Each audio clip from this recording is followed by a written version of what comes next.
Hola amigas y amigos, ¿qué tal? ¿Cómo estáis? Estamos aquí en Conozca al Autor, un programa ofrecido por Editorial CLIE y HarperCollins. Y en el día de hoy tengo el súper privilegio de hablar con Justin Brierley, que acaba de publicar su libro en español, El resurgimiento de la creencia en Dios, el increíble resurgimiento de la creencia en Dios. Justin Brierley, tenéis el link para comprarlo en la descripción del vídeo.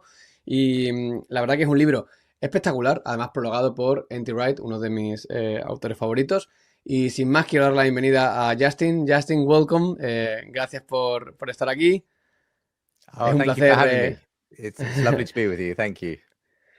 Justin, sabemos que por amor al tiempo tenemos que hacerte unas cuantas preguntas y quería empezar dándote las gracias. Dándote las gracias no solo por el libro, sino porque he disfrutado muchísimo con tu trabajo en estos años como entrevistador y sobre todo como facilitador de diálogos. De hecho, quería comenzar diciendo que para mí Justin ha sido una inspiración directa en todo lo que tiene que ver con el cafetal y con mi rol un poco como persona que hace preguntas. Y por eso, Justin, quería comenzar con una primera pregunta. O sea, ¿por qué comenzaste haciendo preguntas en lugar de ofrecer respuestas?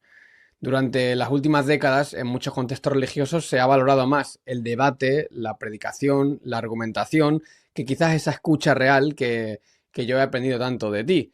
Tú, sin embargo, escogiste el camino de hacer preguntas eh, y eso pues te ha llevado a muchísimos sitios. Entonces, en primer lugar, quería preguntarte qué te llevó allí, qué te llevó a hacer más preguntas que quizás afirmaciones. Y sí, sí, ¿qué te hizo entender o qué intuiciones había detrás de esa búsqueda? Well, I've always felt like, when it comes to having conversations, it's far more interesting to listen to something, a conversation between two people, than just to listen to someone speaking to you. So when I began my show, Unbelievable, back in the mid 2000s, I wanted to make a space where we could make a rational case for Christian faith, but I wanted to do it in a way that was engaging, where it would actually reach beyond the Christian bubble, if you will, where we would actually begin to speak to non-Christians, to people who didn't share faith. And so I found one of the best ways of doing that was by creating conversations where there is a genuine dialogue. And in a way, I was only following after the example of Jesus. If you go and read Jesus in the Gospels, he is often Mm, asking questions just as much as he is giving answers. So I think there's something very interesting about hearing other people's perspectives. I also think actually it's a sign of a more confident faith, a more confident Christian faith, if you can listen to people's objections and questions. If you can only ever like push back and give your point of view, it doesn't actually show that you're confident. It shows that you're scared, of actually being able to defend or your faith.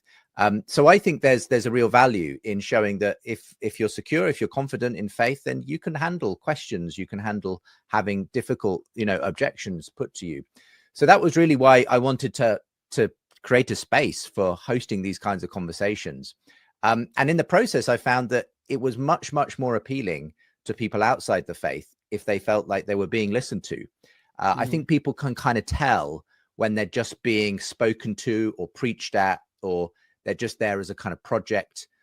Whereas I think if people genuinely feel like they're being listened to, it creates a much more openness to kind of talking through the issues, and a lot more willingness to actually see the other person's point of view if you feel you're genuinely being listened to. So those were some of the reasons why eventually I felt this was the right way to engage these kinds of conversations. And in the end, many people began listening from all over the world, not just Christians, but lots of atheists, agnostics, people from other worldviews.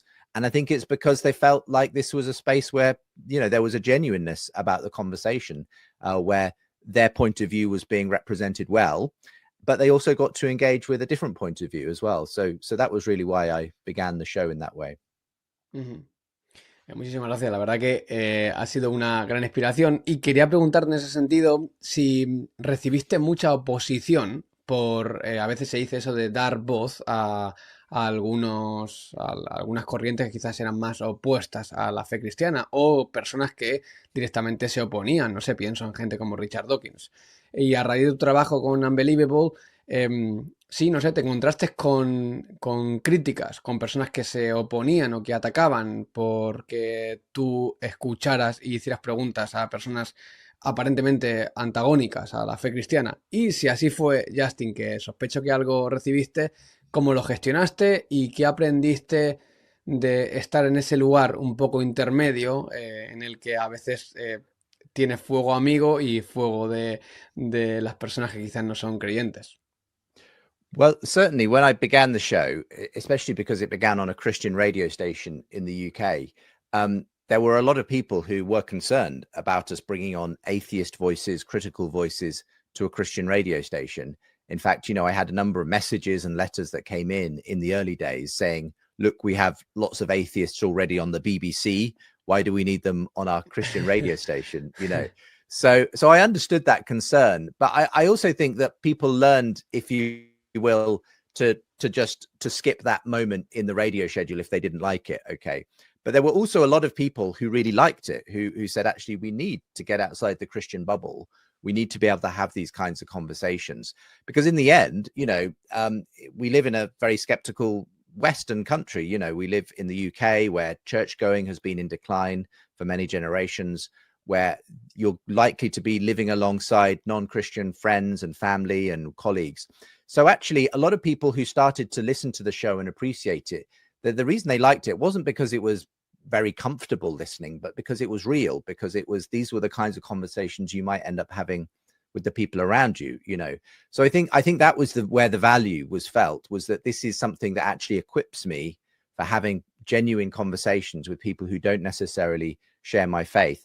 And so I think in the end, the show proved itself in that way.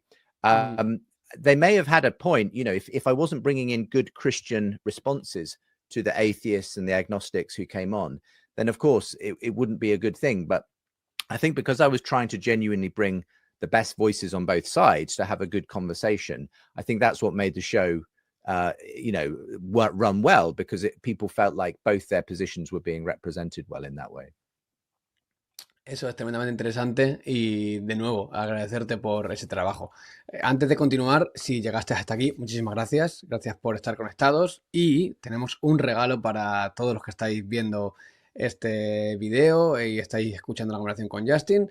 Tenemos en los comentarios un enlace con un regalito para vosotros, con un extracto del libro de Justin publicado por CLIE, como os decía, el increíble surgimiento de la creencia en Dios. Tenéis un pequeño regalito en la descripción, así que os animo a que podáis ir por allá y leerlo, y espero que con suerte, además de leer ese extracto, podáis haceros con el libro. Continuando con la conversación, Justin, la tercera cosa que quería preguntarte es cómo hemos llegado hasta aquí, porque veníamos de un contexto en el que había bastante quizás antagonismo, por lo menos yo lo percibí así desde mi etapa de universidad, a la creencia en Dios. ¿Cómo hemos llegado a, como tú llamas en el libro, ese resurgimiento? Hay una cosa que me llama la atención, en el primer capítulo de tu libro, tú hablas de ese punto de partida del nuevo ateísmo con algo muy simbólico que ocurrió en UK, que fue en 2009 ese autobús. Y empezando por ahí, ese autobús famoso ateo, ¿no? Que la gente recordará. Si empezamos por ahí, ¿cómo describirías el recorrido desde ese momento hasta el momento actual, en el que parece que hay una nueva moda, quizás por creer en Dios, hay un nuevo momento cultural, intelectual, mediático? ¿Cuáles son los factores esenciales que tú identificas en el libro para entender cómo hemos llegado hasta aquí? So yeah, I begin the book, as you say, in the mid 2000s, which was when there was this new atheist movement happening. There were the four so-called four horsemen of new atheism: Richard Dawkins, Christopher Hitchens, Sam Harris, and Daniel Dennett. They were all these kind of public thinkers, scientists, intellectuals, who were basically writing these best-selling anti-God books. So perhaps the best-known one is Richard Dawkins' book, The God Delusion, which sold millions of copies around the world.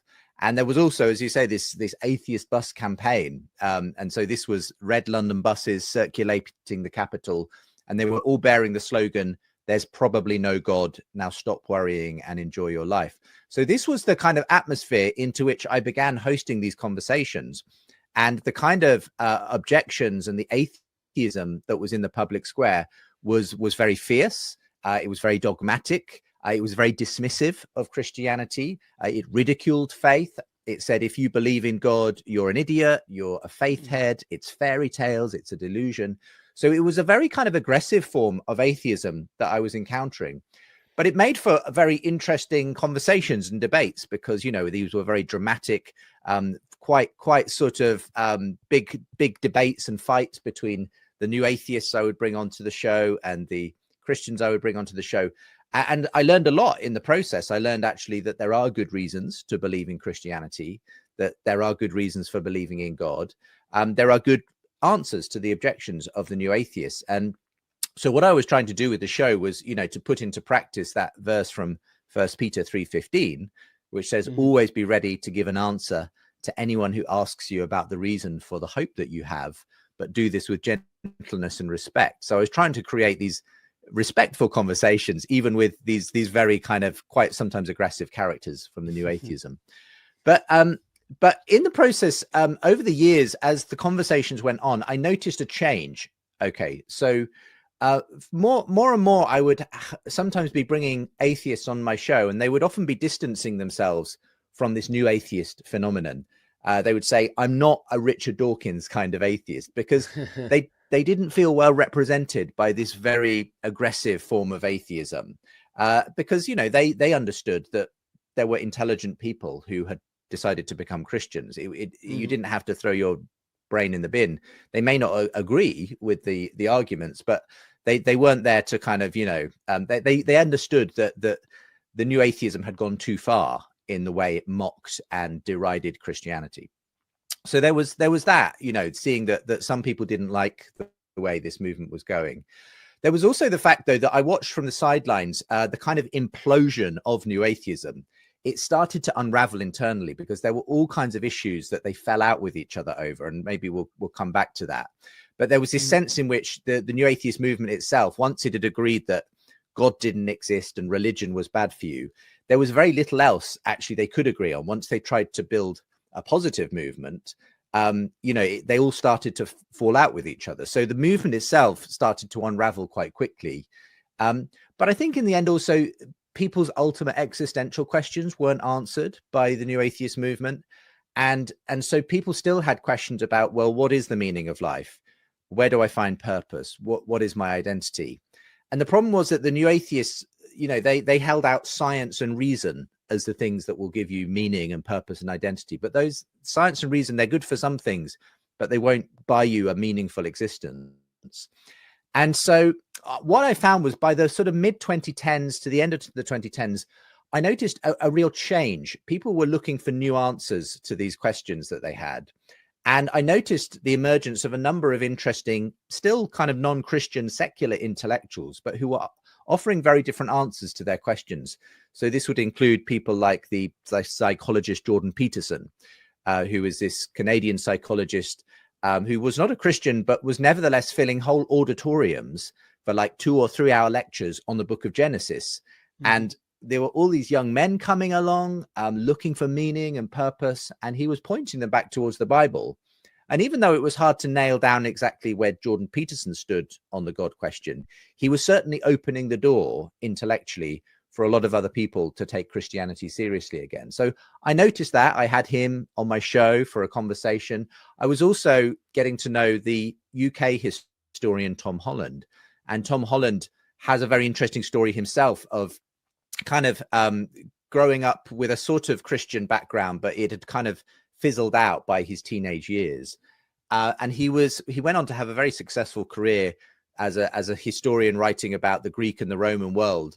But he says, as a sort of agnostic, liberal 21st century Westerner, the longer he spent time in the sandals of the Greeks and the Romans, the more he realized how very alien their worldview was to his own. You know, this was a world where slavery was just a de facto part of the economy, where the lives of women and children were cheap, where some people could be the sexual property of other people. And he began to wonder, why do I believe in concepts like equality, dignity, value, compassion, freedom, progress? Where had I got these beliefs from? They didn't come from the Greeks and the Romans. and they didn't come from science or atheism. He realized through his historical studies they came from a very specific place, and that was Jesus Christ. And the movement he began with his friends 2,000 years ago had completely reshaped the world that Tom Holland now found himself in. And so, you know, again, when I had conversations with Tom Holland on my show, he would often say things like, even though I struggle to believe in the supernatural claims of Christianity, Justin, I also recognize that in almost every other way, I am a Christian, because I have just, these are the assumptions I have about life, but where do they come from? They come from the Christian faith.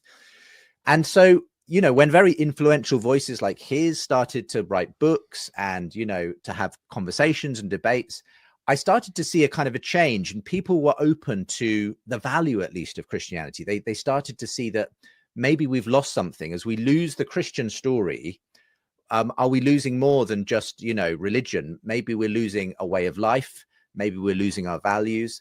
And I think as kind of society itself has started to break down a bit, as I think more and more people feel like they lack any purpose or meaning in life, what I call in the book, there's a kind of meaning crisis that has hit Western culture. I think people are struggling to find a story that makes sense of their life, you know.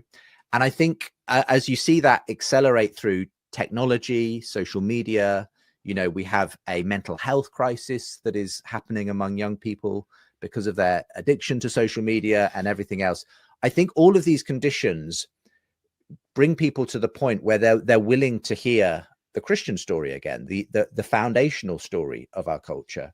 And so I've just been charting that in this book. I try to show the ways in which across lots of aspects of history, culture, philosophy, science, we're seeing the rebirth of a belief in God, even despite this very strong new atheism, and despite a long time in which there's been a kind of secularization in the West. I think people are starting to think maybe we need to reinvestigate God again. And the main image I use on the book is the idea of a tide coming back in, because about 150 years ago, there was a famous poem called Dover Beach, written by Matthew Arnold. And it has a very famous line about the melancholy, long withdrawing roar of the sea of faith. This idea that faith has gone out on the tide to be replaced by science and secularism and so on.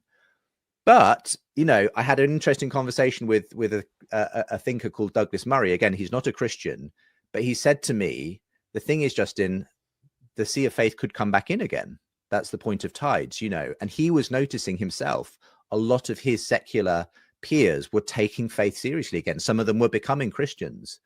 And I was noticing the same thing. And so I thought, yeah, maybe Douglas Murray is right. Maybe we're seeing a turning of the tide. That sea of faith is actually coming back in again. And I think that is what has been happening in our culture.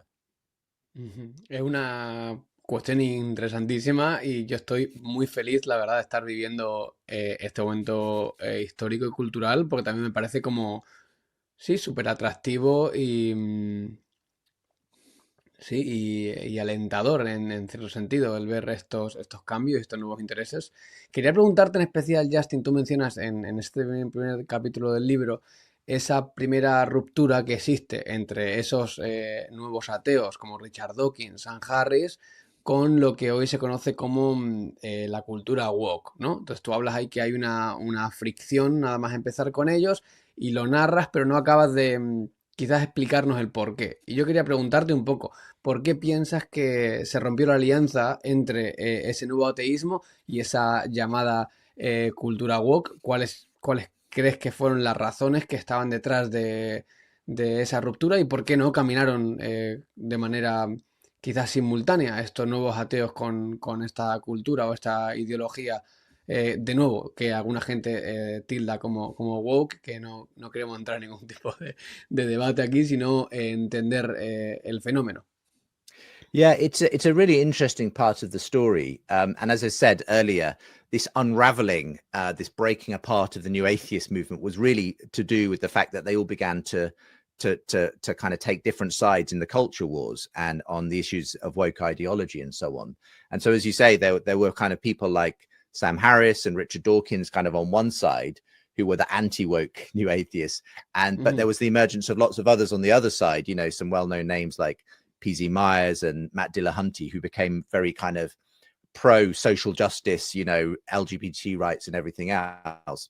And why did this split happen? Because yeah, up to a certain point, all these people were working together. They had a common enemy, which was religion, you know.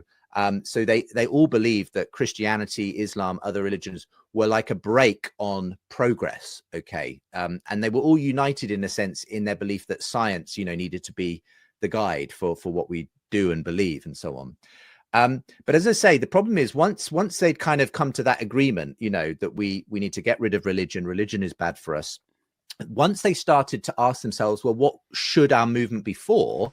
Because it's very hard to build a movement purely on what you're against, okay, one that's sustainable. You have to kind of be for something as well.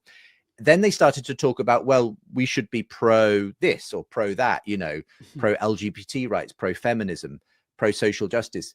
And some wanted to go in this direction, but others were saying, well, hang on. You know, we're just interested in science, right? And reason. There was a lot of concerns that they were starting to import some of these other folk a kind of politically correct ideologies into the atheist movement. There was a particular moment when I saw this really happen in real time.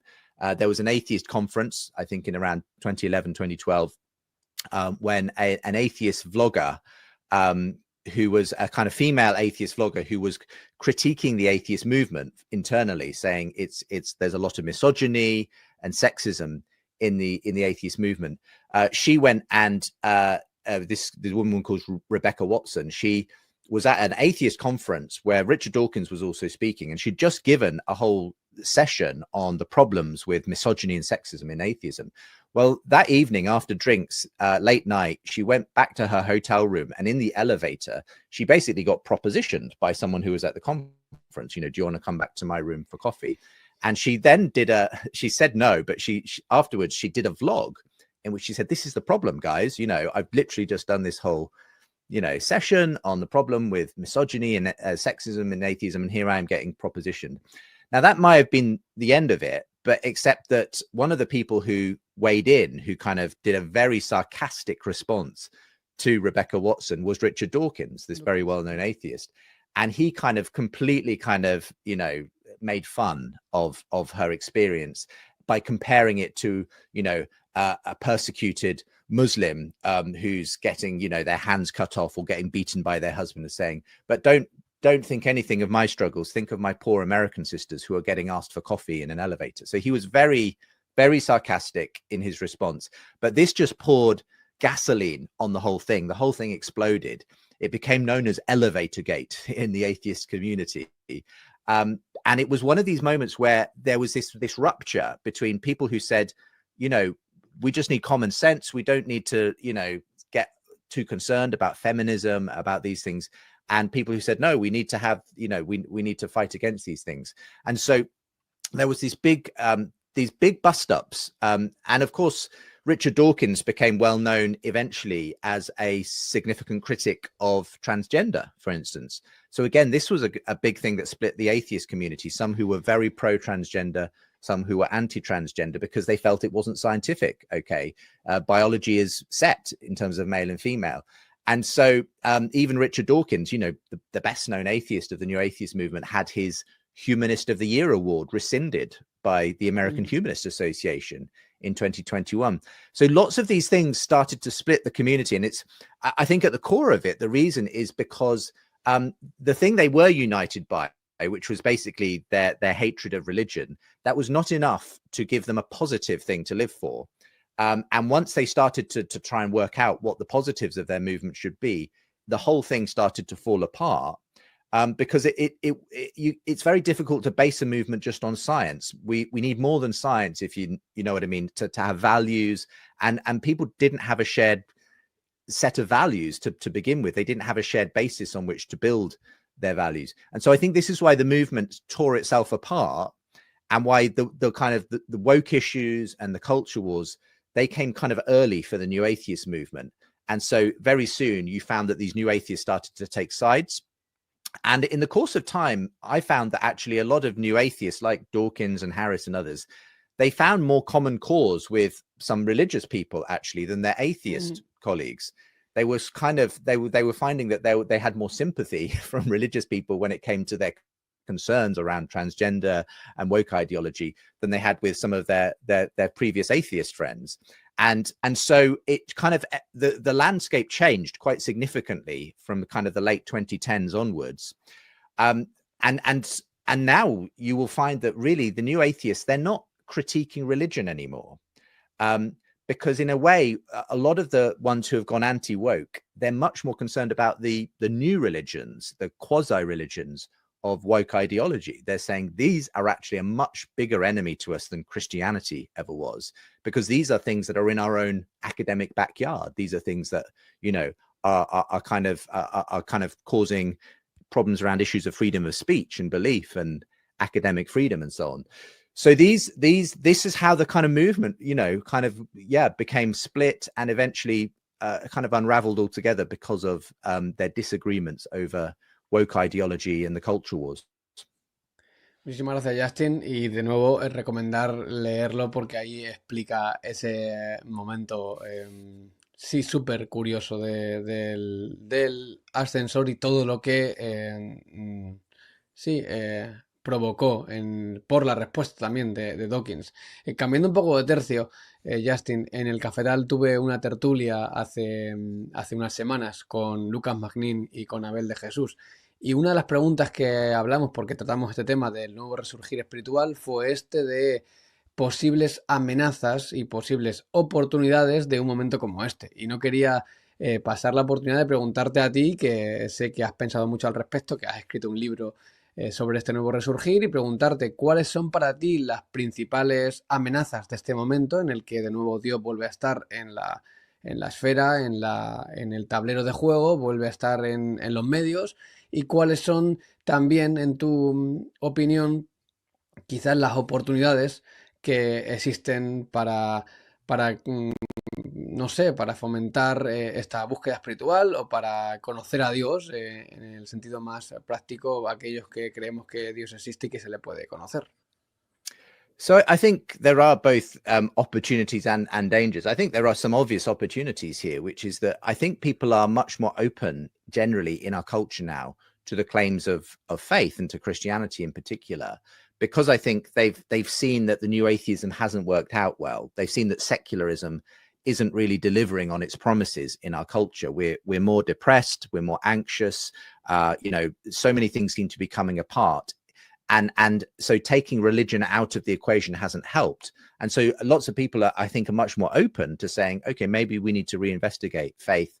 I personally have met so many more people who are now much more open to the idea of God and Christianity in the last several years, because I think they've kind of gone through that new atheism thing and they've realized this was just childish. You know, this wasn't helpful. We need to take religion seriously, and we need to reinvestigate it. So I find a lot more openness. Here in the UK, we've seen a huge kind of uptick in the number of people taking an interest in church. Interestingly, I think the pandemic, the COVID pandemic, has also been played part of that. I think people are looking for meaning and purpose again after that big shock that ran through the whole world. So I think lots of opportunities, but there are challenges. There are some dangers too. One of them is that I think sometimes it's possible for people, when they are interested in fixing themselves and fixing the world, they sometimes latch on to Christian faith as a kind of just another way of fixing things, rather than something which transforms us from the inside. So I've noticed, for instance, a lot of what you might call cultural Christianity coming to be fashionable. These are people who might say, well, I really value Christian faith for the values it gives us, for the culture it has built, for the democracy and the institutions and so on. But they want to stay there. They want to kind of just say, I want the good things from Christianity, but I'm not too interested in whether Christ really was the Son of God. And I certainly don't have any interest in praying to him or trying to, you know, see him as the Lord and Savior of my life. So I think there is a danger that these intellectuals, they kind of want Christendom, but without Christ at the center of it. And so I think that is a problem, because if you're stopping there, you're not getting the real thing. You're just getting the effects of Christianity, of Christ. You're not getting Christ himself. And these things were only given to us. This Western culture and civilization, we were only given that because people actually believed in Jesus, because they went out and transformed the world in his name. If you just aim for the values and the culture, you're going to get just the shell. You're not going to get the real thing. And in fact, it becomes sub-biblical and idolatrous in itself. It's not good. And so I think you see this in the rise of particularly Christian nationalism. Here in the UK, there's been a kind of movement, especially on the far right, towards kind of claiming Christian symbols and Christian identity, but as a way of kind of saying we are against Muslims and immigrants and so on. And for me, that's a very thin form of Christianity. That's not the real thing. It's just kind of co-opting Christian symbols and words for a political purpose. And ultimately, the gospel, Christianity, it has to transcend the politics of left and right. It's not that you can't be political and be a Christian, but if Christ isn't at the center of who you are, then it's just going to be empty, you know. So for me, these are some of the dangers. As people take a new interest in Christian faith, they can sometimes get hold of the wrong kind of Christianity, a very thin sort of cultural Christianity, which isn't the real thing. Muchísimas gracias, Justin. Me parece muy interesante eso que comentas y sí, no querríamos quedarnos en un cristianismo cultural si realmente hay una llamada al misterio que nos transforma y nos conecta con ese último significado que estamos buscando.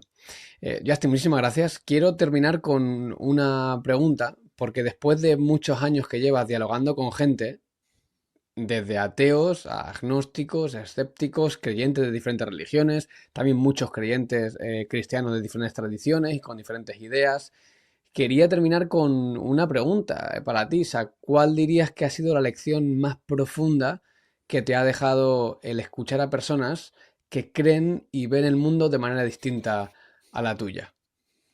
Well, I think one of the most important lessons I've learned is that everyone is kind of looking for truth, but very often that search for truth is not just an intellectual journey. It's not just about the debates and the arguments for and against God. There's also an emotional component to this. There's a personal component to this. And so I've encountered many atheists who, you know, say, well, if I just had enough evidence, I would believe in God. But then I've often asked them, well, what kind of evidence would convince you? And they find it really difficult to think of any kind of evidence, because actually they're kind of committed at a heart level to the idea there's no God. And I think we all have to kind of look at ourselves and ask, are my beliefs, you know, really kind of supported intellectually, or am I committed to this, you know, because I kind of, it goes much deeper than that. So I think there's always a personal element to these conversations. And so I love having these intellectual, cultural, historical, philosophical conversations with people. But I also want to ask myself, would I be willing to spend as much time praying for this person as I am, you know, debating them or having the conversation? Because actually there's also an issue of the heart that is always going on, as well as the intellectual side of things. So I would say that's really important. And in the end, you know, we all come to life with a worldview, okay, whether we call ourselves atheist or Christian or something else. We're all looking at the world through our particular lens. And the question is not that I have to, you know, necessarily give all of the evidence to my atheist friend and to convince them to believe in God, but it's about saying, look, what's the evidence that's available to all of us, and does it make sense, better sense through my worldview or your worldview or another worldview? I found in the end that Christian faith makes really good sense of a lot of the evidence around us, evidence about why we're here in the first place, human existence, evidence around human value, why we believe in human rights and those kinds of things, human purpose, why we believe that there must be meaning to life. All of these things seem to fit very well with the Christian view of reality, and not so well, in my experience, with the atheist view of reality. And sometimes it's about actually inviting someone, as well as offering arguments and evidence, to try on like a new set of spectacles, a new worldview, to say, try stepping into this and see what happens.